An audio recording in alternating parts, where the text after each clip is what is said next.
오늘은 느헤미야 8번째 시간 성벽보다 소중한 예배자를 세우라는 제목으로 하나님 말씀 나누도록 하겠습니다. 여러분, 드디어 그토록 이스라엘 백성들 돌아온 이 백성들이 성벽을 완공했습니다. 느헤미야 6장 15절을 보시면 이 일은 단 52일 만에 완성된 일이었다라고 기록하고 있죠.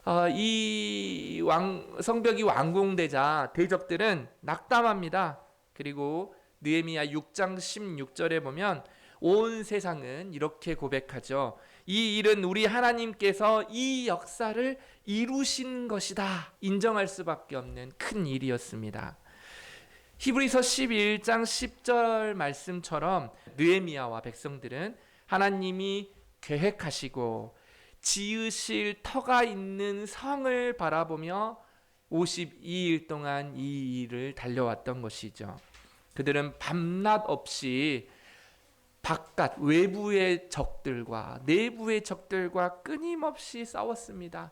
비방과 음모에도 그들은 이 기적 같은 완공을 해내었던 것입니다. 그들은 이 52일 만에 이루어진 이 성벽 완공을 보며 환호성을 질렀겠죠. 그런데 이 완공의 기쁨, 이 환호성이 채 가시기도 전에 오늘 본문을 읽었던 7장 4절을 보십시오. 아주 묘한 기록이 남겨져 있습니다. 한번 읽어볼까요? 7장 4절입니다. 시작. 광대하고 그 주민은 적으며 가옥은 미처 건축하지 못하였음이니라. 여러분, 성벽은 52일 만에 잘 갖춰졌어요. 틈이 없을 정도였다 그러잖아요. 그런데 겉모습은 그럴싸한 거예요. 그런데 이 성벽 겉모양은 튼튼한데 뭐가 텅텅 비어 있다고요? 속은 텅텅 비어 있다라고 해요. 안을 채울 수 있는 백성들의 삶이 턱없이 부족한 거였어요. 웅장한 성벽의 그림자 아래에서 보이는 것은 여전히 완공되지 못한 사람들의 집, 그래서 폐허처럼 보이고 잡초만 무성했다라고 하죠. 그러니 52일간의 소란이 잦아든 이 도시에는 적막감이 감돌았을 거예요. 성벽은 거대했지만 그 성벽이 품어야 할 생명력은 희박했다라는 거예요. 그래서 우리도 보면요, 뭔가 건물을 다 세운다고 생각해 보세요. 여러분이 집을 세운다고 생각해 보세요. 제가 저번 주에도 열심히 보는 게 이번 주도 인테리어 열심히 봤습니다. 건물을 지우는 거 보셨죠? 겉모양은 튼튼하게 잘 지운다고 생각해 보세요. 하지만 그 안에 인테리어도 하지 않고 아무것도 채우지 않으면 건물만 번지르 하지만 안에 들어가면 이게 뭐야 할 생각이 든다라는 것이죠. 그때 느헤미야가 무엇을 했냐라는 거예요. 성벽을 세우고 나서 아내가 없을 때 우리 같으면 뭐 하겠습니까? 이제 막 좋은 그 인테리어의 꽃은 조명이라 그러죠. 그러니까 뭔가 기쁘게 하려면 조명을 하고, 벽지는 무슨 색으로 할까? 바닥은 무엇으로 할까? 가구는 무엇으로 할까? 이런 고민들을 사람들은 많이 하겠죠. 그런데 느헤미야는 좀 달랐다는 것을 보여줍니다. 그래서 오늘 우리는 이 텅 빈 이 도성 안에서 어떤 마음으로 이것을 채워야 되고, 이 빈 곳에 무엇으로 가득 채우는 것이 하나님이 기뻐하시는지를 오늘 말씀으로 보도록 할 거예요. 첫 번째 보시면 성벽 문짝을 달자마자 느헤미야가 가장 먼저 한 일이 무엇인지 한번 주목해 봅시다. 1절을 한번 보세요. 문지기와 노래하는 자들과 레위 사람들을 세운다라고 합니다. 여러분, 성벽을 세운 다음에 우선은 안에 인테리어를 하기 위해서 더 필요한 건 뭐였냐면, 성벽은 무엇을 위해서 쌓는 거죠? 안에 있는 사람들을 바깥의 외부로부터 지키기 위해서 세우는 것이죠. 그렇다면 성벽을 세운 다음에 안에 인테리어를 하기 전에 무엇을 먼저 세워야 될까요? 이 성벽을 지키는 사람을 세워야 됩니다. 그런데 지키는 사람이 아니라 누구를 세웠다라고 해요? 노래하는 자들과 레위 사람들을 세웠다 그래요. 그래서 첫 번째 우리가 알아봐야 될 것은 성벽의 파수는 군사적 기술이 아니라 하나님을 경외함에 달려있다라는 것을 보여줍니다. 여러분, 참 이상한 배치예요. 성문에는 칼과 창을 든 직업 군인들을 세웠어야 했어요. 그런데 느헤미야는 노래하는 자들과 레위인들을 세웁니다. 왜 그랬을까? 이 부분에 대해서는 여러분요, 이 노래하는 자들, 레위인이 무엇하는 사람입니까? 이 시대로 보면 하나님을 예배하는데 힘쓰는 사람들이에요. 그래서 예배야말로 예루살렘이 존재하는 이유였기 때문이었어요. 느헤미야에게 있어서 예루살렘은 단순히 적을 방어하는 요새가 아니었습니다. 그곳은 하나님의 집의 확장판이었어요. 성벽은 예배를 보호하기 위해 존재하는 것이지 그 자체가 목적이 아니었다라는 거예요. 우리가 함께 불렀던 시편 찬송가 127편 1절은 이렇게 선포했었죠. 여호와께서 집을 세우지 아니하시면 세우는 자의 수고가 헛되며 여호와께서 성을 지키지 아니하시면 파수꾼의 깨어 있음이 헛되도다. 아멘. 예배자가 파수꾼이 될 때 그 성은 비로소 거룩한 도성 예루살렘이 되는 거예요. 찬양의 소리가 성벽의 파수꾼이 되어 흐를 때 세상의 어두움은 그 빛을 이기지 못하는 것이죠. 이 거룩한 파수를 위해서 느헤미야는 또 연이어서 두 명의 리더를 세웁니다. 이름이 무엇입니까? 하나니와 하나냐입니다. 그런데 그 중에 하나냐를 선택한 기준이 2절에 이렇게 증언되어 있죠. 한번 읽어볼까요? 시작. 그는 충성스러운 사람이요 하나님을 경외함이 무리 중에서 뛰어난 자라. 계속 이상해요. 성벽을 짓고 나서 군사들을 세운 게 아니라 예배하는 자들을 세웠을 뿐만 아니라 또 성을 지키는 성의 관리를 세울 때도 지혜가 뛰어난 사람, 힘 있는 사람, 이런 사람을 세우는 게 아니라 충성스러운 사람, 경외함이 뛰어난 사람을 세우는 것이죠. 이것은 여러분 무엇을 보여줍니까? 사람들은 외모의 조건을 보고 그 사람의 뛰어남을 인정하지만 하나님께서는 사무엘상 16장 7절 말씀처럼 나 여호와는 무엇을 보신다? 중심을 보신다 하신 하나님의 기준을 보여주는 거예요. 여러분, 두 가지 기준이 있었죠. 충성스럽다, 경외함. 이 충성스럽다라는 말은요, 충성스럽다 이 뜻이 아니라 진실하다라는 뜻이에요. 겉으로 보기에 성실함을 넘어서 이 사람은 약속을 끝까지 지키고 변치 않는 신실함이 있다라는 뜻으로 진실하다라는 말을 쓴 거예요. 그 다음에 경외함이 있다라는 말은 즉 공포가 아니라 무언가를 보고 막 두려워 떤다라는 것이 아니라 하나님을 가장 두려워하여 섬긴다라는 뜻이에요. 그러니까 사람의 눈치를 보는 게 아니라 누구의 눈치만을 본다? 누구의 눈 아래서만 살아간다? 하나님의 눈. 하나님이 나를 보시고 내가 하는 모든 일을 감찰하시는 분으로 알아서 하나님만을 두려워해서 살아간다. 그러니 사람과 세상은 앞에서는 당당한 사람이다. 이게 하나님을 경외하는 자예요. 진실한 사람, 하나님을 경외하는 사람이 바로 하나님이 쓰시는 사람이라는 것이죠. 그래서 게리 스미스라는 분은요, 이 부분을 깊게 주의하면서 이렇게 말씀하셨어요. 하나님의 경외심은 단순히 마음의 느낌이 아니라 하나님의 말씀에 철저히 이끌리고, 어디에 이끌리고요? 하나님의 말씀에 이끌리고 자신에게 맡겨진 군사 업무를 윤리적으로 수행하며 매 순간 하나님을 의지하는 구체적인 태도라고요. 이게 바로 하나님께 진실한 사람이고 하나님을 경외하는 사람이에요. 당시 예루살렘 성 안에 귀족들 중에 상당수가 적국인 이 도비야와 은밀하게 내통하면서 양다리를 걸치고 있었다는 게 저번 시간 봤던 내용이죠. 6장 17절에 보면 혈연 관계, 서로 사돈 관계를 맺어가지고 이런 일이 있었다라고 말해요. 겉으로는 느헤미야를 돕는 척하면서 뒤로는 원수들에게 정보를 흘리는 이 배신자들이 가득한 시대였다라는 거예요. 그런 혼탁한 시대에 느헤미야가 찾은 리더는 어떤 사람이라고요? 하나님을 두려워함이 남들보다 뛰어난 사람이었다고요.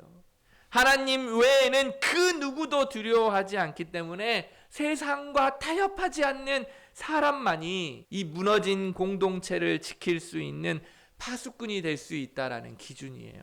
여러분, 교회 안에서도 일꾼을 세울 때 이런 기준으로 세우는 거예요. 사람들은, 많은 교회들은 사회적 지위가 교회의 힘이 될 거라고 착각합니다. 헌금을 많이 하는 사람이 교회의 가장 우선순위를 차지할 것처럼 착각합니다. 하지만 그 모든 게 아니죠.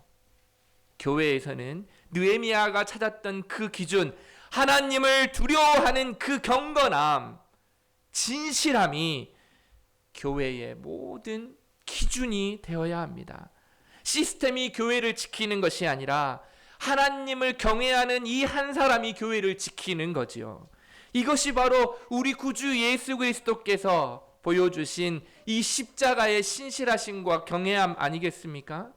현대 사회는 리더를 뽑을 때 외모, 학벌, 재능을 보지만 하나님 나라의 리더는 하나님께 드릴 수 있는 유일한 기준은, 절대 기준은 바로 하나님을 경외함의 기준입니다.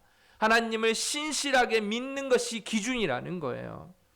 그래서 우리는 하나님을 경외하는 것보다 자신의 행복과 만족에 더 큰 관심이 있지 않은가라고 항상 물어야 합니다. 오직 하나님을 두려워하는 것만이 우리를 사람에 대한 두려움에서 건질 수 있음을 꼭 기억하십시오. 특별히 우리 자라나는 우리 언약의 자녀들은 사람의 눈을 두려워하는 것이 아니라 하나님 앞에서 진실하고 하나님만 경외하여 하나님의 눈을 두려워하고 하나님의 말씀대로 살아가는 여러분 되시기 바랍니다. 두 번째로는요, 영적 나태함을 경계하며 깨어 파수하는 것이 바로 이 안의 인테리어를 잘하는 방법이에요. 지도자를 세운 후 느헤미야는 아주 구체적이고도 엄격한 경비 수칙을 하달합니다. 3절을 한번 보실까요? 그런데 참 재미있는 부분이에요. 보시면 해가 높이 뜨기 전에는 예루살렘 성문을 열지 말고 아직 파수할 때에 곧 문을 닫고 빗장을 지르며 라고 돼 있어요. 이게 무슨 말이냐면 성문을 언제 열라고요? 해가, 그쵸, 높이 뜨기 전. 이 높이 뜨기 전이니까 어디입니까? 중천, 우리 어려운 말 쓰는데 한낮, 대낮, 이렇게 높이 뜬다는 것을 가장 높이 뜨는 때가 정오일 때 아닙니까? 근데 이때까지 문을 뭐 하지 마라?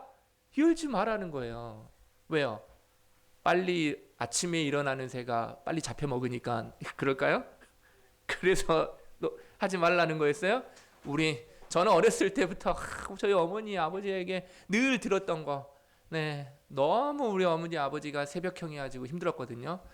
근데 제가 새벽형이에요. 네, 하지만 한참 클 때는 너무 힘들었어요.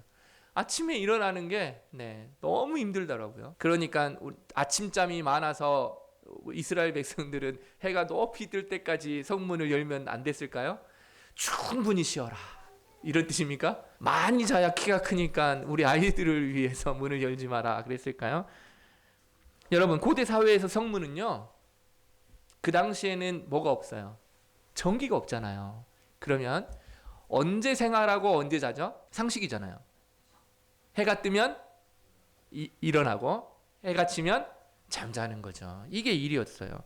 그런데 지금 상식적이지 않는 일을 지금 느헤미야가 이야기하는 거예요. 여러분, 그 당시에는 물건을 어떻게 사고 팔았죠? 시장에? 온라인으로 배달시키면 됐나요? 어떻게 되냐면 상인들과 함께 거래를 해야 됐죠. 물물 교환을 해야 됐단 말이에요.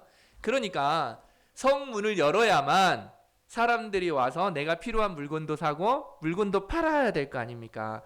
그러니까 이스라엘이라는 이 공동체도 경제적으로 움직여야 먹고 살 수 있으니까 성문을 낮까지 닫으면 돼요, 안 돼요? 안 된단 말이에요. 그런데 높이 뜰 때까지 열지 말라니요. 이게 무슨 뜻이냐라는 거예요. 그냥 넘어가지 마시고 한번 생각을 해보면서 읽어봐야 돼요. 여러분, 이것은요, 가장 더운 낮 시간, 즉 사람들이 이 시간에는 이스라엘 백성들이 주로 뭐 했냐면 낮잠을 잤거든요. 이 낮잠을 자는 시간에도 문을 걸고 잠그라라고 해석할 수 있는 이 말이요. 왜 이렇게 했냐? 그것은요, 가장 평화로워 보이는 순간이 영적으로 가장 위험한 순간이 될 수 있다라는 것을 지금 보여주는 거예요. 그래서 베드로전서 5장 8절은 이렇게 우리에게 경고했었죠. 근신하라, 깨어라, 너희 대적 마귀가 우는 사자와 같이 두루 다니며 삼킬 자를 찾는다라는 거예요. 우리 대적 사탄이 굶은 사자처럼 먹잇감을 언제 찾냐면요, 그는 배고플 때 참겠지만 바로 모든 사람들이 이제는 뭐하다 싶을 때, 안전하다 싶을 때, 모든 것이 다 이루어졌다라고 싶을 때. 그래서 참 슬픈 일이지만 요즘에는 테러가 어디에 많이 일어납니까? 파티 장소, 네. 그 다음에 축제의 장소에 테러가 일어나죠. 왜요? 거기서는 누구도 낯선 사람을 경계하지 않습니다. 모두가 이방인들도 새로운 사람들도 낯설거나 나를 공격할 것처럼 보지 않고 함께 와서 어울리는 자리로 초대하는 곳이죠. 한가한 자리. 성벽이 완성되었다라고 생각했을 때 이제 우리가 승리했다라는 그 안도감, 그때 공격해 올 수 있다라는 거예요. 이제 살만하다라는 방심이 찾아올 때 대적은 소리 없이 침투하기 때문입니다. 영적 승리 직후의 나태함이 바로 사탄이 가장 좋아하는 먹잇감이라는 말이에요. 영적 승리 직후의 이 나태함이 결국 한낮의 열기에 긴장이 풀려서 눈꺼풀이 무거워지는 그 한낮 대낮의 시간이라는 말이에요. 그러니까 그때 우리의 영적인 구멍이 활짝 열린다는 뜻이죠. 여러분, 다윗이 침상 위에서 일어나 지붕 위에 거닐다가 유혹에 빠진 시간도 바로 모두가 평안하다라고 믿었던 그 나른한 오후였다라는 것을 잊지 마십시오. 그래서 제가 계속 인용해주는 이 베다와 같은 교부는요, 이것을 영적으로 이렇게 해석했어요.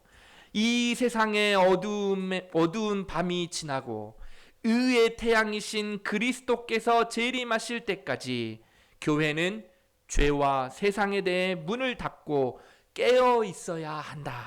우리는 지금 밤의 시대를 살고 있습니다. 해가 높이 뜨기 전까지, 즉 주님이 다시 오셔서 온 세상을 밝히시기 전까지는 우리는 긴장의 끈을 놓으면 안 된다라는 뜻이에요. 현대 사회는요, 우리에게 조금만 더 열린 마음을 가지라라고 유혹합니다. 시대가 변했으니 야, 너희들 진리의 빗장을 조금 풀라라고 해요. 그래서 여러분들, 우리 한국 교회의 가장 큰 어려움 중에 하나가, 그래서 이제 서로의 입장 차이가 있지만 이 동성애 문제에 있어서 굉장히 심각한 날카로운 이 서로의 싸움이 있습니다. 세상 사람들은요, 단순히 교회가 이 동성애를 거부하는 것을 뭘로 이해합니까? 차별이라고 이야기하고 그 사람들을 미워하는 거라고 이야기해서, 우리가 기독교는 사랑이기 때문에 사랑의 정신으로 모두가 하나가 되어야 한다라고 이야기를 많이 하죠. 하지만 우리가 반대하는 것은 단순히 사람을 싫어하거나 아니면 그것이 교회의 담을 높이 쌓는 그런 뜻으로 말하는 것이 아니고, 진리의 말씀 가운데 하나님께서는 그 일이 죄다라고 말씀하셨기 때문이시죠. 세상에서 말하는 것처럼 영적인 세계는 휴전이 없습니다. 사탄은 우리가 이 정도면 안전하다라고 생각하고 영적 낮잠을 잘 때 그 틈으로 밀고 들어오는 것입니다. 여러분, 우리의 가정은 안전하십니까? 여러분의 자녀들이 접하는 수많은 세속적인 가치관 앞에 우리는 진리의 빗장을 지르고 있습니까? 아니면 남도 다 하는데 세상이 얼마나 많이 변했는데 라고 하면서 그냥 문을 활짝 열어두고 있진 않습니까? 느헤미야는 3절에 보시면 특별히 그렇게 하고, 주민이 각각 자기가 지키는 곳에서 파수하되, 시작, 자기 집 맞은편을 지키게 하라 라고 명했습니다. 이 말은 무슨 말이냐면, 내 가정, 내 구역, 내가 서 있는 그 자리가 영적인 싸움의 최전선임을 알아서 내 자리는 내가 지켜야 한다라는 뜻입니다.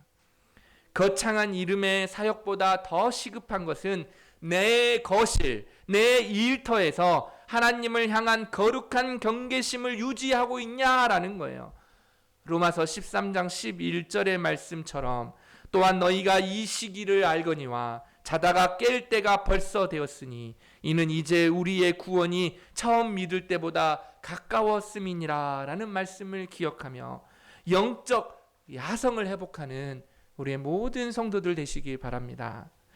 세 번째로는요, 우리의 정체성은 과거의 연속성을 확인하고 자기 자신을 드리는 헌신으로 이 내부의 인테리어는 완성되는 겁니다.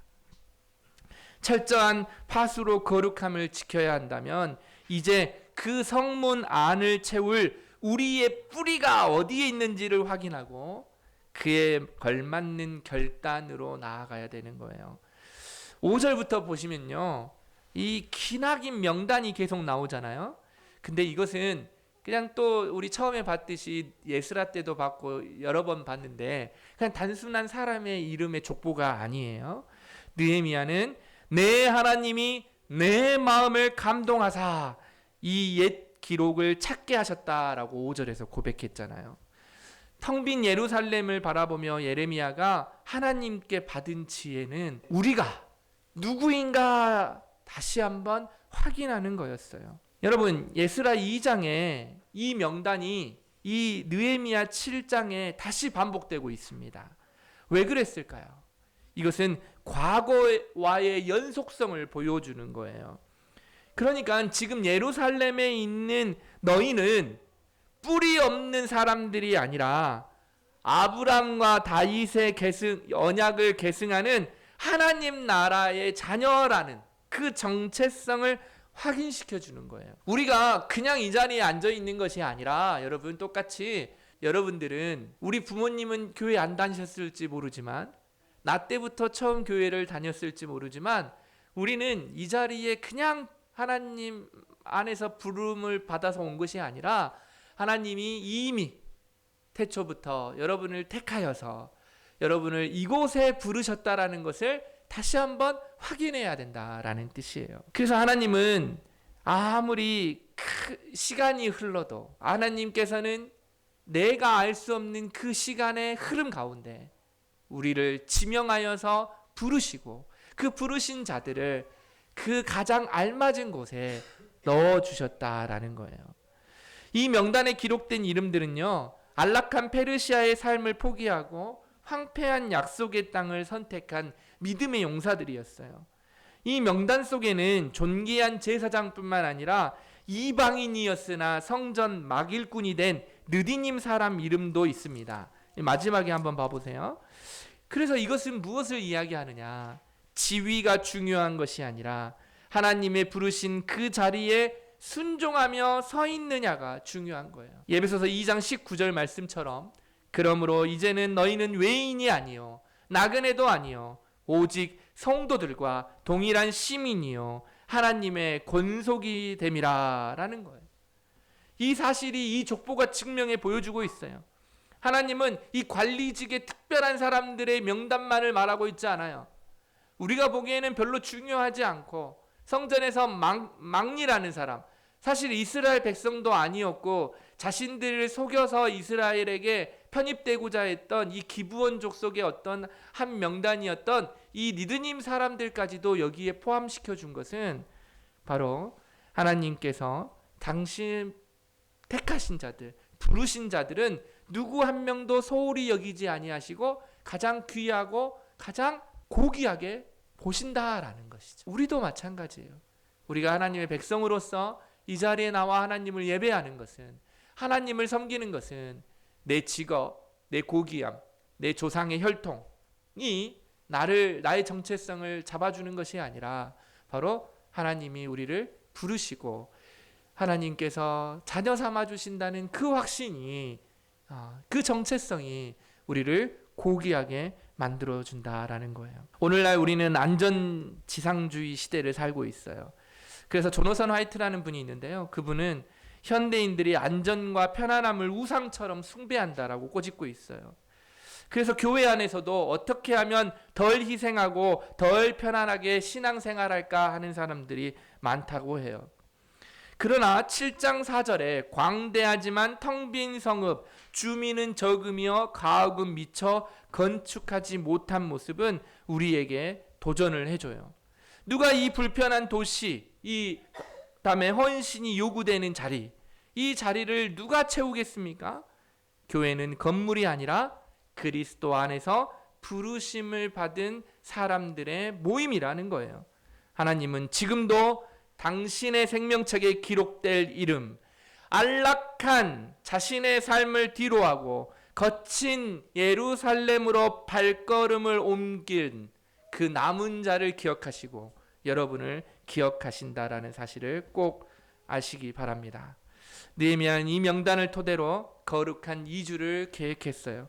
하나님의 도성을 지키기 위해 자신의 안락한 삶을 터전을 버리고 불편한 예루살렘으로 돌아오는 이 자기 희생적 결단을 우리에게도 요구하십니다. 이 헌신은요, 70절 이하에 보면 이 예물 기록의 절정을 이뤄요.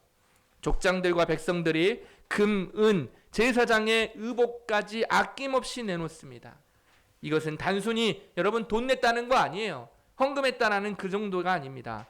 이것은 앞서도 말씀드렸듯이 내 삶의 중심을 하나님께로 옮겼다라는 고백이에요. 그러므로 말씀의 씨앗이 뿌리 내리면 우리는 바로 각자 자리를 지키기 위해서 파수하고 모여든 그때의 모든 사람들은 자신의 삶의 중심에 하나님만을 모시며 살아가게 되어 있다라는 거예요.